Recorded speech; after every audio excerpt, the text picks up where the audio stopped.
Magandang tanghali mga kabukid, bali galing ako ngayon sa kagubat-gubatan pero nandito ako sa bahay. Nagkuha ngayon ako ng santol, hindi ko na-videoan kasi sobrang taas ng santol. Ngayon mga kabukid, magluluto tayo ng pinagtarang sinantulan, pinagsama-sama. Pinagtarang sinantulan, yan mga kabukid.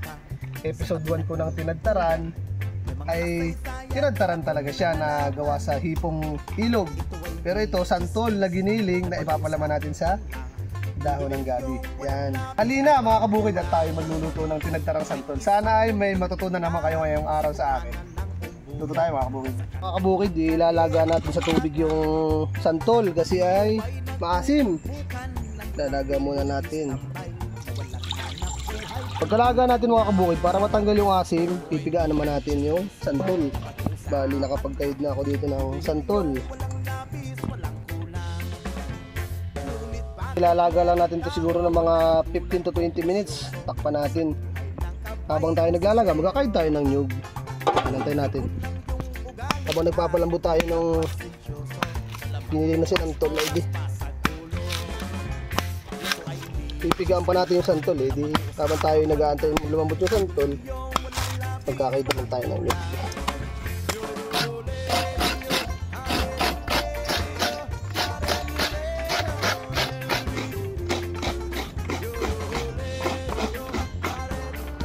Pakuluan na natin yung ating santol. Yan. Bali, palalamigin natin. Pero may shortcut na gawa dito. Lalagyan natin ng tubig para mapigaan natin agad yung kanyang init. Kabukid, ito na yung ating santol. Pipigaan naman natin siya para mawala yung kanyang asim. Hanggang mawala yung kanyang tubig. Mawala na asim niya kasi nilaga na natin sa kumukulong tubig.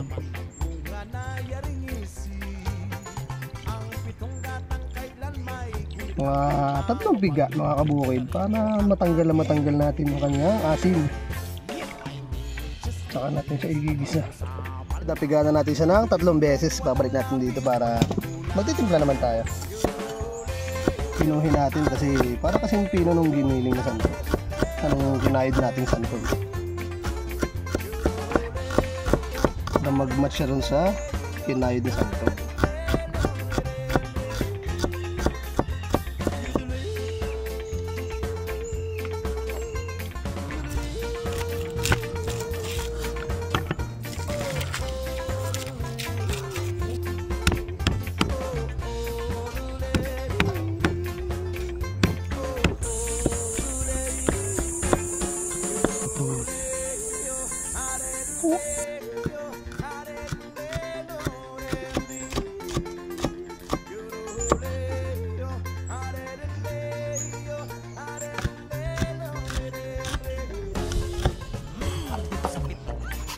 Lagyan natin ang yagyad na luya mga kabukid. Yan ang nagpapasarap isa dyan eh. Luya.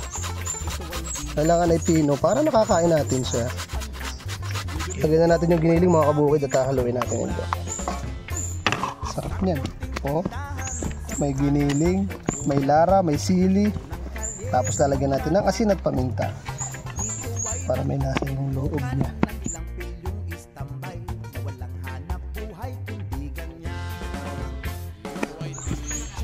Sarap po. Ilan kaya magagawa natin. Mga kabukid, lagyan natin ng 1 kutsarang asukal. At magbabalot na tayo sa dahon ng gabi. Magbabalot na tayo mga kabukid. Sarap dito. Tatanggalin lang natin yung pit ng at dito daw ay sabi ng matatanda ay Makati. Pit ng dahon ng gabi. Siguro mga 4. Yan. Papalaman natin. Sarap. Natin kalakihan kasi ay baka hindi maluto. Balutin lang natin mga kabukid. Ayan. Parang ang sarap ano. Tapos itatali natin yan mga kabukid. Tali.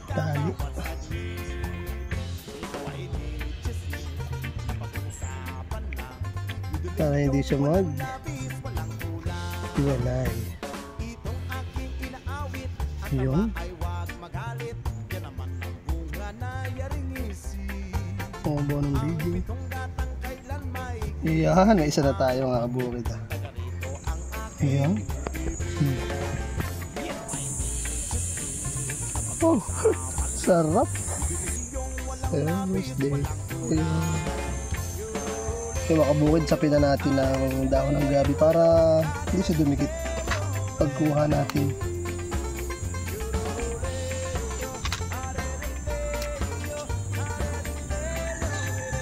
Bago natin ilagay yun.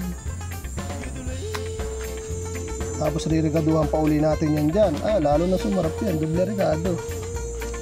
Yan. Salansan lang natin ang isa-isa mga kabukid.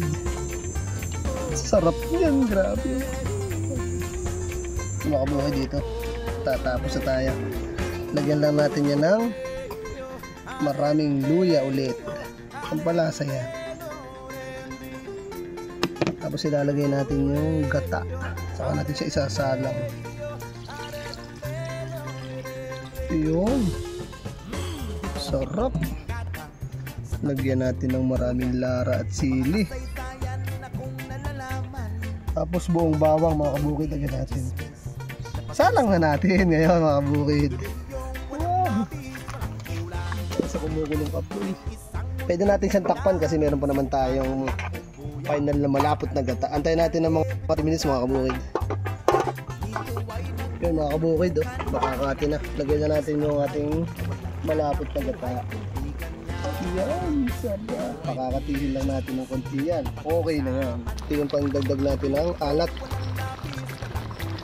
Yan. Saka nakakaganda rin ng kulay ng gatayan to. Yan. Tapos natin mga kabukid ay suka. Para mapanis ang ating ulam. Hindi naman napapanis at mauubos agad yan. Sarap yan, oh. Amoy pa lang. Sobrang sarap na. Grabe. Maglalangis-langis yan mamaya. Sarap.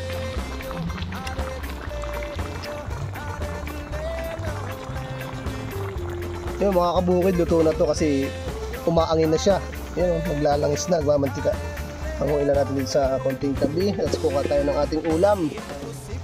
Wow! Ay! Ay, gano'n sarap. Grabe naman yan. Wow! Sarap. Wow! Mga kabukid to, luto na yung ating tinagtarang santol. Sarap niyan. Naglalangis-langis. Ayan. Tingnan yung laman nito mga kabukid. Tatanggay natin sa tali. Yan o. Wow! Sarap. Grabe. Yan ang santol mga kabukid. Ilalagay natin sa kanin. Tapos papatakan natin ng gata. Wow! Yan o. Ang sarap. Nakakapaglaway. Wow. Oh, grabe. Ang bango. Tikman muna natin bago tayo magkanin. Yung mga kabukid. Giniling. Santol. Sregado. Tinagtarang santol mga kabukid. Kain po. Grabe. Kulang ang kanin natin to. Mas mahalang-halang. Grabe. Sobrang sarap pala nito. Kulang ang kanin natin to. Lagyan natin yung gata.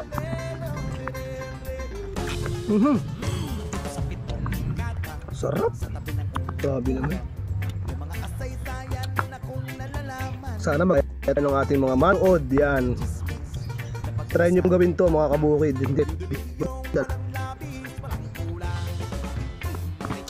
Sundan nyo lang po yung recipe ko. Yun na mismo. Kayo na po bahala mag-adjust sa alat. Pero ito okay na. Sobrang sarap. Ang sarap ng santol, hindi maasim. Kasi kaya hindi siya maasim mga bukid. Siyempre, Tignan natin. Ilaga. Sorong kulong sa akin, oh. Kunin natin yung kalakat, eh. Wow! Kunin natin yung tali. Uy! Ang sarap! Wow!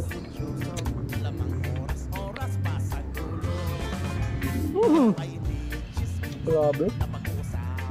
Hindi nagsisinungaling, panalo. Walang tapon, yung lubig lang. Ang sarap. Lalo ko may tuyo ano, ha? Grabe naman ito. Sulit na sulit ang ating pagod.